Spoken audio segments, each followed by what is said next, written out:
तर अजितदादा आणि शरद पवार एकत्र आल्यास आनंदच असं अंकुश काकडेंनी म्हटलंय। दोघांनी एकत्र यावेत असं कार्यकर्त्यां आणि प्रमुखांची इच्छा। शरद पवार गटाच्या अंकुश काकडेंनी ही प्रतिक्रिया दिली आहे। तर दोन्ही राष्ट्रवादींनी एकत्र यावं अशी दोन्ही बाजूंच्या कार्यकर्त्यांची इच्छा असल्याचं सूरज चव्हाणांनी म्हटलंय। पण कालच्या त्या शुभेच्छा देण्याचा संदर्भ काही माध्यमांनी दोन्ही काँग्रेस एकत्र येतील अशा प्रकारचा लावलेला आहे। नेमकं भविष्य काळामध्ये काय होईल सांगता येत नाही।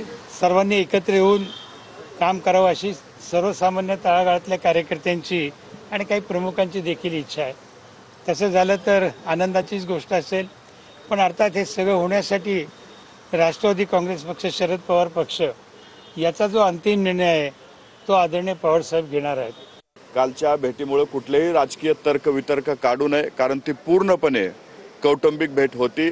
परंतु काही लोकांचं आजही त्या राष्ट्रवादीमध्ये काम करणारे पदाधिकारी असतील किंवा या राष्ट्रवादीमध्ये काम करणारे पदाधिकारी असतील, या दोन्हीही पदाधिकाऱ्यांच्या मनामध्ये कुठेतरी भावना आहेत की दोन्ही राष्ट्रवादीने एकत्र यावं।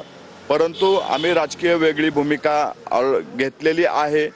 आता त्याच्यावरती वरिष्ठ पातळीवरती काय निर्णय व्हायचा ते होईल, परंतु आमची राजकीय भूमिका ही महायुतीमधली आहे आणि महायुतीसोबतच राहू।